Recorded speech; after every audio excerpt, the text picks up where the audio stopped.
தமிழன் வீர விளையாட்டு என்ற அளவில் மட்டும் இருந்த ஜல்லிக்கட்டு இன்று தமிழனின் அடையாளமாய் மான உணர்வை பிரதிபலிக்கும் ஒரு விஷயமாய் விஸ்வரூபம் எடுத்திருக்கிறது. தமிழனுக்காக எல்லா நேரமும் குரல் கொடுக்கும் பிரச்சார பீரங்கியாய் இருந்து பல கட்சிகளில் தனியாளாக தூக்கி நிறுத்திய திரு டிஆர் அவர்கள் இன்று நம்முடன் ஜல்லிக்கட்டு குறித்து பேச இருக்கிறார். வணக்கம் சார். வணக்கம் ஐயா. அந்த ஜல்லிக்கட்டு இன்றைக்கு இவ்வளோ தூரம் ஒரு விஸ்வரூபம் எடுத்த பிரச்சனையாக வந்திருக்கு. இது ஒரு மத்திய அரசின் எதேச்சதிகார போக்கா நீங்கள் பார்க்குறீங்களா ஐயா? இதை எப்படி இதை லட்சிய திமுக என்ற ஒரு கட்சியின் தலைவராக இதை எப்படி எதிர்க்க போகிறார் டிஆர்? நான் ரொம்ப நாளாக சொல்கிறேன், இது ஒரு உலக அளவில் இது ஒரு பயங்கரமான சூழ்ச்சி, இது ஒரு சதித்திட்டம். அதாவது இந்தியாவில் இருக்கக்கூடிய, நான் தமிழ்நாட்டை மட்டுமே எடுத்துக்கல, இந்திய அளவில் கலாச்சார ரீதியாக இந்த இந்திய மண்ணோட மாட்டினத்தை அழிக்கக்கூடிய ஒரு திட்டம். மதுராவில் கண்ணன், நான் ஏற்கனவே சொன்ன மதுராவில் கண்ணன் குழலூதி, அவன் அந்த மாயவன், அந்த மாதவன், அந்த யாதவன், அவன் குழலூதி மாடுகள் எல்லாம் குழலூதிய மாடுகள்லாம் பால் கறந்தது, அப்படியே அது பால் சுரந்தது என்று சொல்லப்படுகிறது. அப்படி அந்த மாட்டினம் இன்னைக்கு கூட என்னோட தஞ்சை மாவட்டத்தில் கோவிந்தபுரம்னு ஒரு ஊருக்கு வாங்க, கோசாலை என்று ஒன்று இருக்கு, அத்தனை மாடுகள் இருக்கு, எல்லாம் மதுராலேருந்து வந்த அந்த இனம். அவ்வளவு பால் கறக்கக்கூடிய அந்த வள்ளல் பெரும் பசுக்கள்னு சொல்லுவாங்களே, அந்த பெரும் பசுக்கள், அதை உருவாக்கக்கூடிய அந்த காளை மாடுகள், இதான் இந்திய வம்சாவழியில் வந்த இனம் சார்.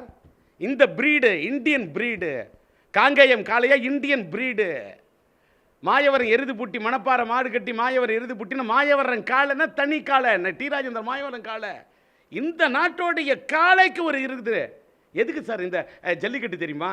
எது ஆண்மையுள்ள மாடு, எது வீரமுள்ள மாடு, எது தகுதி உள்ள மாடு, எது சூரத்தனமான மாடு, எது இனப்பெருக்கத்துக்கு ஏற்ற மாடு, நான் எப்படி சொல்லாமல் சொல்கிறேன் பாருங்க. அப்படி உள்ள மாடுகளை தேர்ந்தெடுத்து அதை பேணி பாதுகாத்து போஷாக்கு கொடுத்து வளர்த்தாதான் சார் இனப்பெருக்கம்.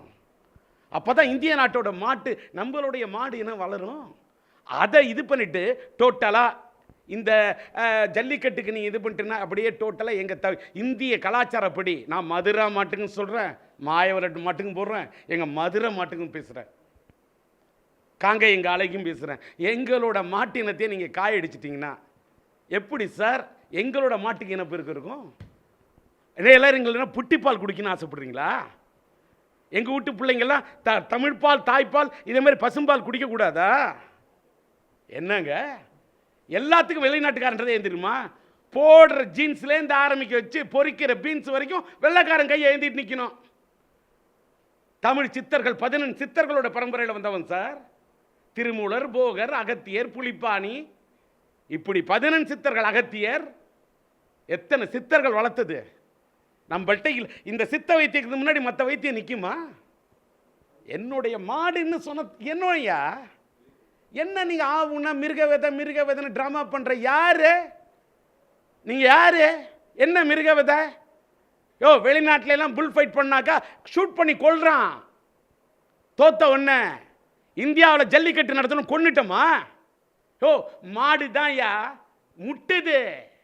என் மாட்டை என் தமிழன் போய் எந்த தமிழன் கத்தி எடுத்து குத்தலையா? கையில ஏந்தல கத்தி பயன்படுத்துறது அவனோட புத்தி.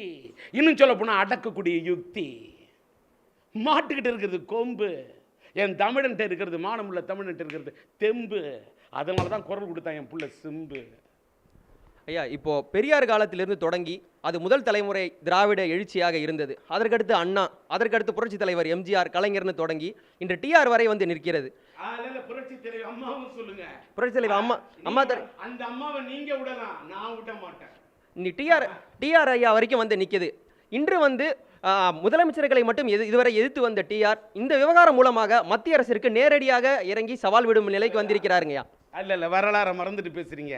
நான் கலைஞர் கொடுத்த மாநில இலட்சிய திமுக தலைவராகிய எனக்கு 225 தொகுதியில் திமுக ஆதரவு கொடுத்து பேசுகிறேன். எனக்கு கலைஞர் கொடுத்தது மந்திரி பதவிக்கு நிகரான மாநில சிறுசேமிப்பு துணைத் தலைவர் பதவி.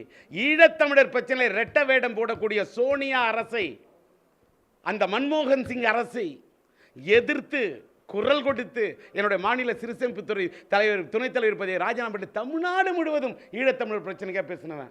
நான் மத்திய அரசை எதிர்த்தும் பேசிகிட்டு இருக்கேன் தான். நான் மறைந்து விட்ட இந்திரா காந்தி காலத்திலேருந்து அரசியலில் போராடிக்கிட்டு இருக்கேன். மாநில அரசை எதிர்த்தும் போராடுவேன், மத்திய அரசை எதிர்த்தும் போராடுவேன். போராட்டம் என்பது டி ராஜேந்தருக்கு வந்து வரலாறு. டிஆர் ஐயா தலைமையிலான மீண்டும் ஒரு திராவிட எழுச்சியை வந்து தமிழகம் சந்திக்க இருக்கிறதா? திராவிட எழுச்சி இருக்கிறதுனால தானே லட்சிய திமுக இன்னைக்கு நிற்கிற. இன்னைக்கு வந்து ஏதோ ஒரு இதில் தமிழ்நாட்டில் ஒரு திராவிட முன்னேற்ற கழகத்துக்கும் அண்ணா திமுகவுக்கும் ஒரு இடையில இன்னைக்கு வந்து திமுக கலைஞர் என்னதான் இருந்தாலும் என்னோட முன்னாள் தலைவர், என்னதான் இருந்தால் என்னோட அரசியல் குரு. இன்னைக்கு வந்து அவருடைய நான் சொல்ல முடியல, அவர் வந்து அவர் யாரோ செயல் தலைவர் ஆக்குறாங்கன்னா அவரால் செயல்பட முடியாமல் ஆக்கிட்டு யாரோ செயல் தலைவர் ஆகிட்டாங்க. ஓகே, அந்த அவங்கெல்லாம் செயல் தலைவர் ஆனால் ஏன் பேச முடியல? நான் கேட்டேன் தமிழ்நாட்டில் கேள்வி, அதிமுக ஆட்சியில் இத்தனை நாடாளுமன்ற உறுப்பினர் 39 பேர் இருக்கீங்கன்னா என்ன பண்றீங்கன்னு கேட்டேன். மத்திய அரசு எதிர்த்து பேச முடியலன்னு கேட்குறேன். 88 இது இருந்து ஏன் இவரால் பேச முடியல? இவர் என்ன செயல் தலைவர்? இன்னொன்று நான் ஒன்று கேட்குறேன், அப்போலோ ஹாஸ்பிட்டலில் எல்லாரும் போய் பார்த்தாங்க, நான் போகலையா? அம்மாவோட என்னோட பிறந்த நாள் அன்னைக்கு அம்மா உடல்நிலை இல்லை, உடல் நிலை பாதிக்கப்பட்டிருக்கு, நான் கொண்டாடலைன்னு சொன்னேன். என்னை வந்து வருந்தி கூப்பிட்டாங்க. அவங்க பார்த்தாக, இவக பார்த்தாக. யாரை பார்த்தாங்க?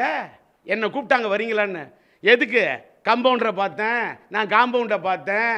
அப்படிலாம் நான் பேட்டி கொடுக்க மாட்டேன். நான் வந்து அம்மாவை பார்க்கணும். அம்மா சேலையை பிடிச்சி இழுத்தப்ப அந்த அம்மாவுக்கா 25 ஊரில் அனைத்து கட்சி கூட்டம் போட்டு பேசணும் டி ராஜேந்தர். அம்மா அழைச்சி காஞ்சிபுரம் கும்மிடிப்பூண்டி தேர்தலில் பேசணும் டி ராஜேந்தர். அம்மாவுக்காக பொதுக்கூட்ட இடைத்தேர்தலில் போய் பேசுகிறோம் டி ராஜேந்தர். அம்மா என்னை அழைச்சி எத்தனையோ விஷயங்களை டிஸ்கஸ் பண்ணக்கூடிய அளவுக்கு அந்த அம்மாவோட நேருக்கு நேர் உட்காந்து துணிவோட கருத்துக்களை அவங்களோட உரையாடக்கூடிய தோழமையை வளர்த்து வச்சிருக்கிற டிஆர். அப்படி இருக்கக்கூடிய டிஆர் நான் வந்து அந்த அம்மா நேராக பார்க்கணும். பார்க்கலன்னா வரமாட்டேன்னு. ஆனால் இவர் போகிறாரு, ஸ்டாலின் போகிறாரு, கலைஞருடைய அம்மா தயாளி அம்மாள் போகிறாங்க, கனிமொழியின் தாயார் ராஜாத்தி அம்மாள் போகிறாங்க, எல்லாரும் போனாங்க. அம்மாவை பார்த்தீங்களா? மற்றவங்களாம் வேற. இவ்வளவு ஒரு மூடு மந்திரம், இப்படி ஒரு மூடி வச்ச ஒரு வித்தை நடக்குது, ஏன் கேள்வி கேட்க முடியல? அதான் சொல்கிறேன். திமுகவில் செயல் தலைவரும் ஸ்டாலின், அண்ணா திமுகவோட பொதுச் செயலாளர்னு ஒரு கொடுக்குறாங்க. ஒரு முதல் பேட்டியை நாடே சிரிக்குது. அண்ணா திமுக பொதுச் செயலாளர் இந்த அம்மா. இப்படிலாம் இருக்கிற நிலையில் ஏங்க இவங்கெல்லாம் மைக்கே பிடிச்சி பேசுறதுக்கு இவ்வளோ தடுமாறும் போது 35 வருஷமாக மைக்குக்கு முன்னாடி மைக் பிடிச்சி தாக்கு பிடிச்சி பேசக்கூடியன்னா ஏங்க அரசியல் களத்தில் நிற்க முடியாது? திமுக அதிமுக அதுக்கு நடுவில் லட்சியத்தோடு நிற்கும் லட்சிய திமுக. ஐயா, இந்தி எதிர்ப்பு போராட்டம், இந்தி திணிப்புக்கு எதிரான எதிர்ப்பு போராட்டம் வந்து திராவிட அரசியலை தமிழகத்தில் காலூன்ற செய்த ஒரு முக்கியமான போராட்டம். அதே போல் 50-60 வருடங்களுக்கு பிறகு இந்த ஜல்லிக்கட்டு விவகாரம் மத்திய அரசிற்கு எதிராக திராவிடத்தின் எழுச்சியை ஆணித்தரமாக பதிவு செய்யும் நீங்கள் நம்புறீங்களா ஐயா? அந்த காலகட்டம் வேற, இந்த காலகட்டம் வேற. நீங்கள் சொல்லக்கூடியது அண்ணாவோட காலத்தில், அது எம்ஜிஆர் காலம். எம்ஜிஆர் காலத்தில் மட்டும்தான் தமிழ் உணர்வு இருக்கணும் இல்லை. எம்ஜிஆருடைய மக்கள் தலைவர், எம்ஜிஆரோட ரசிகனாக இருந்து வந்து பார்த்தவன், எம்ஜிஆரையும் பார்த்தவன் இந்த டிஆர். அது எம்ஜிஆர் காலம். இப்போ நடக்கிறது டிஆர் ப்ளஸ் எஸ்டிஆர் காலம்.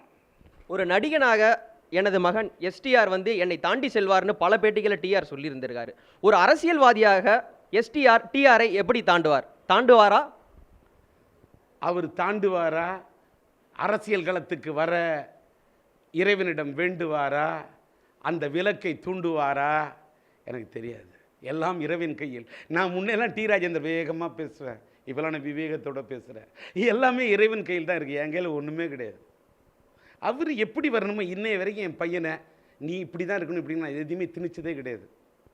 நான் தமிழை ஊட்டி சின்ன வெள்ளத்தில் வளர்த்தேன், ஆளாகி வந்துட்டார். இன்றைக்கி ஒரு அச்சம் என்பது மடமையடா, அஞ்சாமை திராவிடர் உடமையடா. ஒரு 500 ரூபா நோட்டு 1000 ரூபா நோட்டு செல்லாதுன்னு சொல்ல பிறகு இத்தனை கோடிக்கு கலெக்ட் பண்ண ஒரே படம் தமிழன் இவனோட படம் தாயா.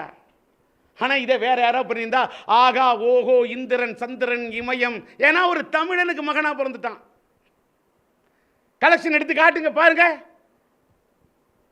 பாருங்களேன், ஏன் சொல்லுங்களேன். போன வருடம் இதே நேரம் வந்து சிம்புவை வந்து பாடல் விவகாரங்களுக்காக ஒரு மாதிரியாக தவறாக சித்தரிக் கொண்டிருந்த தமிழக மக்கள் இன்றைக்கு ஒரு டார்லிங் ஆஃப் தி மாசஸ் அப்படின்ற மாதிரியான நிலையில் வைத்து அவர் கொண்டாடி கொண்டிருக்கிறார்கள்.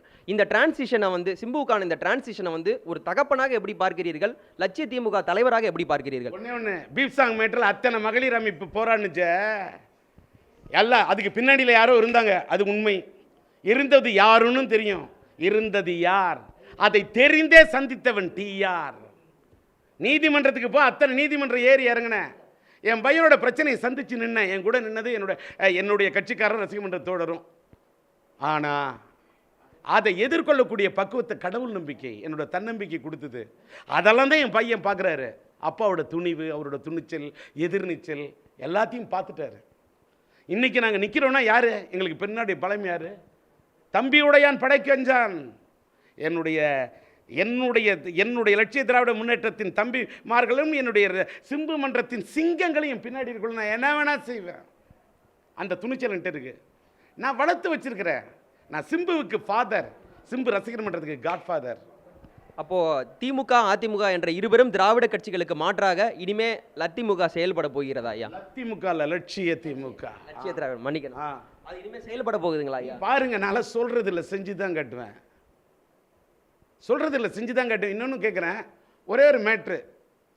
நீங்கள் யாராவது ஒரு எம்ஜிஆர் எதிர்த்து அரசியல் பண்ணது யாருக்கா வரலாறு இருக்கா சொல்லுங்க? மக்கள் தலைவர் எம்ஜிஆர் எதிர்த்து அரசியல் பண்ண முடியாது, இருக்க முடியாது. பண்ணியிருக்கேன்ல.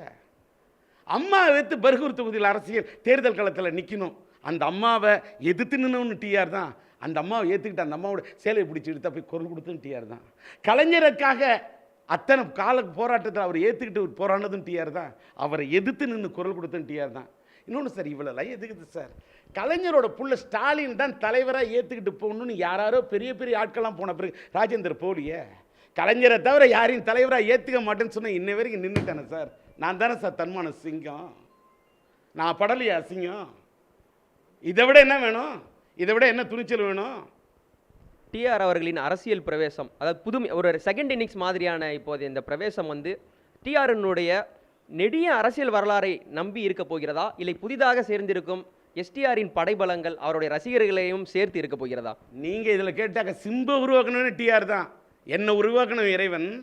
சிம்பு உருவாக்கணும்னா, ஆனால் சிம்புவை உறவி காத்தகிலி மைதில் என்னை காதலி ஒரு தாயின் சபதம் என் தங்கை கல்யாணி சம்சார சங்கீதம் சாந்தியன சாந்தி எங்க வீட்டு வேலன் பெற்றெடுத்த பிள்ளை சபாஷ் பாபு ஒரு வசந்தி கீதம் தாய் தந்திகை பாசம் என்ன மோனிஷாயின் மோனலிசா காதல் அழிவது சொன்னால் தான் காதலா காதல் அழிவதில்லைன்னு கதாநாயகன் நடிக்கிற வரைக்கும் இது பண்ணி அவரோட படங்கள் தம்மு ரிலீஸ் பண்ணுமா, சரவணா ரிலீஸ் பண்ணுமா, குத்து ரிலீஸ் பண்ணுமா, இந்த படம் மன்மதன் ரிலீஸ் பண்ணி விடணுமா, வல்லவனை ரிலீஸ் பண்ணி விடணுமா, இல்லை தமிழ்நாடு முழுவதும் சரவணா ரிலீஸ் பண்ணுமா, வானம் ரிலீஸ் பண்ணுமா, ஒஸ்தி ரிலீஸ் பண்ணுமா, வாழு ரிலீஸ் பண்ணுமான்னு இது வரைக்கும் சிம்புக்காக நின்று சிம்பு உருவாக்கின டிஆர், சிம்புவோட ரசிகன்னு உருவாக்கினவன் டிஆர். ஏன் சார் படைச்ச படைப்பாளி மாதிரி நான் இருக்கும்போது எனக்காக என் பசங்க நிற்க மாட்டாங்களா?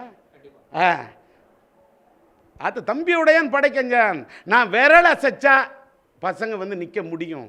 என்ன ஒன்று என்கிட்ட ஜனபலம் மனபலம் எல்லாத்துக்கும் கூட ஜாதக பலம் எல்லாம் இருக்குது.